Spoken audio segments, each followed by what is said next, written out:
wabarakatuh. Kami dari kelompok 8 yang beranggotakan saya sendiri Nadila Syaputri dan teman saya Mutiara Juliani.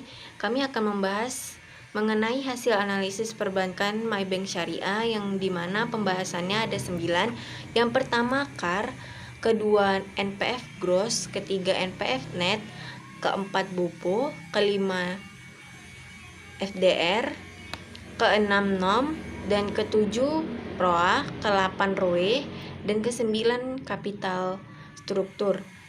Yang dimana saya akan membahas mengenai kapital adequacy ratio atau CAR, dimana CAR merupakan rasio kecukupan modal yang berfungsi menampung resiko kerugian yang kemungkinan dihadapi oleh bank. Semakin tinggi CAR, maka semakin baik kemampuan bank tersebut untuk menanggung resiko dari setiap kredit atau aktiva produktif yang beresiko. Jika nilai CAR tinggi, maka bank tersebut mampu membiayai kegiatan operasional dan memberikan kontribusi yang cukup besar bagi profitabilitas. Maka besarnya CAR pada tahun 2013 sebesar 59,41% dan pada tahun 2014 CAR menurun sebesar 52,13%. Pada tahun 2015 CAR menurun sebesar 38,40%. Pada tahun 2016 CAR menaik. Pada tahun 2016 CAR naik sebesar 55,6%. Pada tahun 2017 CAR menaik sebesar 75,83%. Pada tahun 2018 CAR menurun sebesar 19,4%. Pada tahun 2019 CAR naik sebesar 21,38%. Pada tahun 2020 CAR naik sebesar 24,31%. Pembahasan kedua mengenai non-performing financing atau NPF, yang dimana NPF adalah pembiayaan yang tidak lancar atau pembiayaan yang dimana debiturnya tidak memenuhi persyaratan yang diperjanjikan. Misalnya persyaratan mengenai pengembalian pokok pinjaman, peningkatan margin deposit, peningkatan agunan, dan sebagainya. Menurut Mahardika tahun 2015, non-performing financing atau NPF merupakan perbandingan antara pembiayaan bermasalah dengan total pembiayaan. NPF dibagi menjadi dua jenis, yaitu NPF Gross dan NPF Net. Perbedaan NPF Gross dan NPF Net. NPF Gross tidak memperhitungkan penyisian penghapusan aktiva produktif, sedangkan NPF Net memperhitungkan penyisian penghapusan aktiva produktif. Maka besarnya NPF Gross pada tahun 2013 sebesar 2,69%, dan pada tahun 2014 NPF Gross naik sebesar 5,4%. Pada tahun 2015 NPF Gross naik sebesar 35,15%. Pada tahun 2016 NPF Gross naik sebesar 43,99%. Pada tahun 2017 NPF Gross turun drastis sebesar 0,00%, dan pada tahun 2018 NPF Gross naik sebesar 2,8%. Pada tahun 2019 NPF Gross turun sebesar 2,0%. Pada tahun 2020 NPF Gross naik sebesar 2,7%. Dan besarnya NPF Net pada tahun 2013 sebesar 0,00%. Pada tahun 2014 NPF Net naik sebesar 4,29%. Pada tahun 2015 NPF Net naik sebesar 4,93%.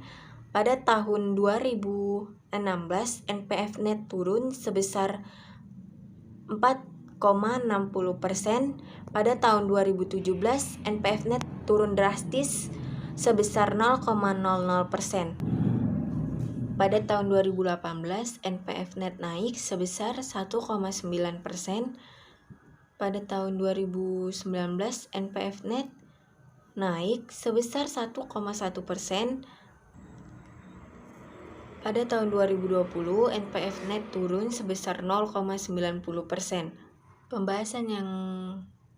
Pembahasan selanjutnya mengenai financing to deposit ratio atau FDR, yang dimana FDR merupakan rasio yang digunakan untuk mengukur likuiditas suatu bank dalam membayar kembali penarikan dana yang dilakukan deposan dengan mengandalkan pembiayaan yang diberikan sebagai sumber likuiditasnya, yaitu dengan cara membagi jumlah pembiayaan yang diberikan oleh bank terhadap dana pihak ketiga atau DPK.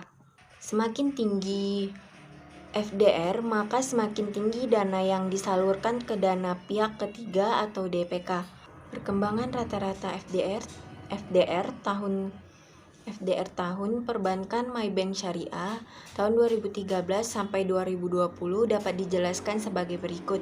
Pada tahun 2013, FDR sebesar 152,87%.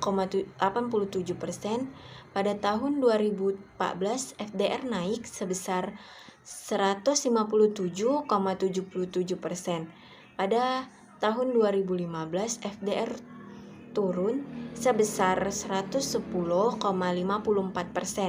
Pada tahun 2016, FDR naik sebesar 134,73%. Pada tahun 2017, FDR turun sebesar 85,94%. FDR pada tahun 2018 turun sebesar 78,5%. Pada tahun 2019, FDR naik sebesar 94,0%.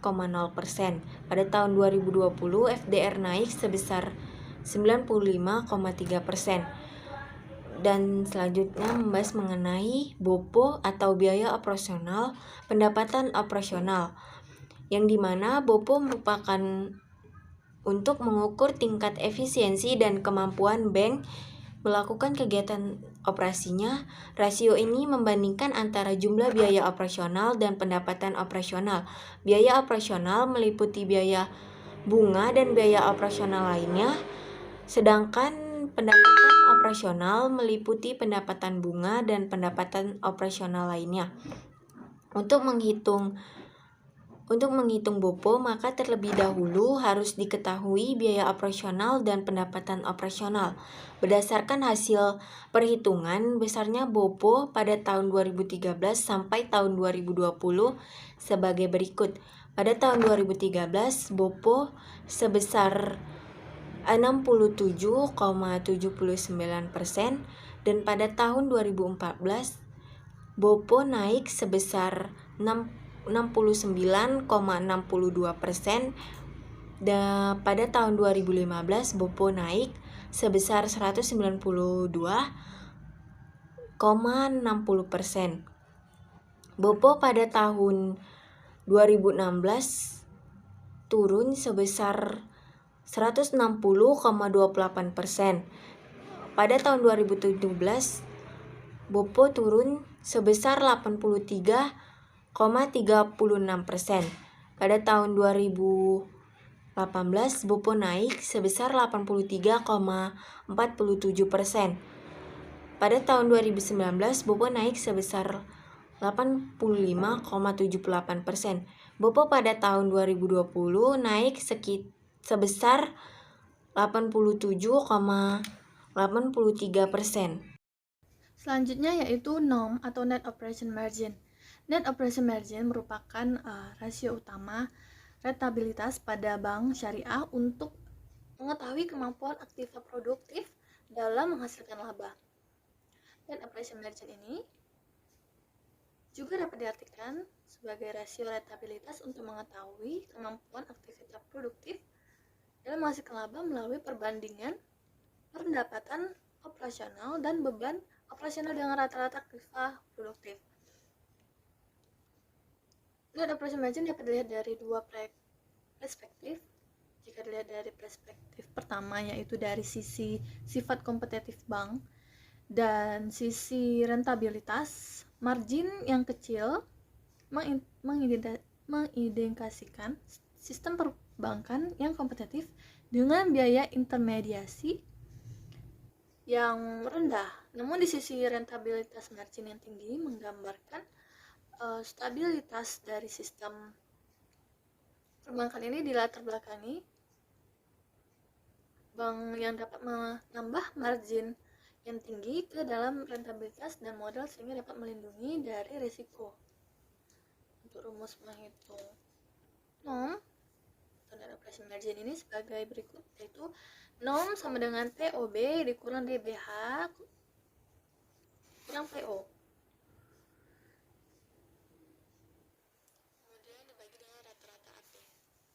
Berdasarkan hasil perhitungan, besarnya net operation margin pada Maybank sebagai berikut, yaitu dimulai dari tahun 2013 sebesar 0,00%. Kemudian pada tahun 2014 mengalami penurunan sebesar minus 0,46%. Kemudian 2015 sebesar minus 32,92%. Kemudian tahun 2016 minus 19,96%. Kemudian 2017 minus 26,47%. Kemudian 2018 minus 33,47%. Dan pada tahun 2019 dan 2020 belum diketahui datanya. Kemudian selanjutnya itu ROA, yaitu atau disebut return on asset. Return on asset atau bisa dibilang dengan analisis rasio rentabilitas bank adalah alat untuk menganalisis atau mengukur tingkat efisiensi usaha dan profitabilitas yang dicapai oleh bank. Return on asset merupakan salah satu rasio profitabilitas yang dapat mengukur kemampuan perusahaan dalam menghasilkan laba dan aktiva yang digunakan. Pada ROA Bank Maybank Syariah ini, pada tahun 2013 sebesar 2,87% dinyatakan sehat. Kemudian 2014 sebesar 3,61% dinyatakan sehat. Dan pada tahun 2015 mengalami penurunan, yaitu sebesar minus 20,13%, dinyatakan tidak sehat. 2016 kembali naik, yaitu sebesar minus 0,51%, dinyatakan masih tidak sehat. Kemudian 2017 naik sebesar 5,50%, dinyatakan sehat. Dan tahun 2018 turun menjadi 1,74%, dinyatakan masih sehat. Dan 2018 sebesar 1,45% dinyatakan masih sehat, dan pada tahun 2020 mengalami penurunan sebesar 1,04%, namun tetap dinyatakan cukup sehat. Nah, untuk ROE selanjutnya itu ROE, return on equity. ROE atau yang lebih dikenal dengan sebutan rasio pengambilan ekuitas adalah rasio profitabilitas yang mengukur suatu kemampuan pada sebuah perusahaan untuk menghasilkan laba dari investasi pemegang saham dari perusahaan tersebut. Rasio return on equity dihitung dengan cara membagi laba bersih pada ekuitas pemegang saham tersebut. Nah, untuk ROE pada Maybank Syariah ini pada tahun 2013 sebesar 5,05%, 2014 6,83%, 2015 sebesar minus 32,04%. 2016 menurun minus 27,6, meningkat minus 27,62%. 2017 kembali naik, yaitu minus 1,78%, dan pada tahun 2018 semakin naik, yaitu 10,21%. 2019 menurun 7,73%, dan 2020 kembali menurun, yaitu sebesar 5,13%. Capital structure atau biasa disebut dengan struktur modal adalah jumlah utang ekuitas yang digunakan oleh perusahaan untuk membiayai aktiva operasional dan pembelian aset perusahaan. Untuk kapital struktur pada Maybank Syariah ini pada tahun 2013 sebesar 11.37.947. Pada tahun 2014 14.465.147. Pada tahun 2015 15.743.263. Pada tahun 2016 sebesar 19.272.666 Pada tahun 2017 sebesar 20.775.040. Kemudian pada tahun 2018 sebesar 25.090.691. Pada tahun 2019 sebesar 26.684.916. Dan pada tahun 2020 yaitu 27.223.630 total hutang. Sekian penjelasan dari kami. Assalamualaikum warahmatullahi wabarakatuh.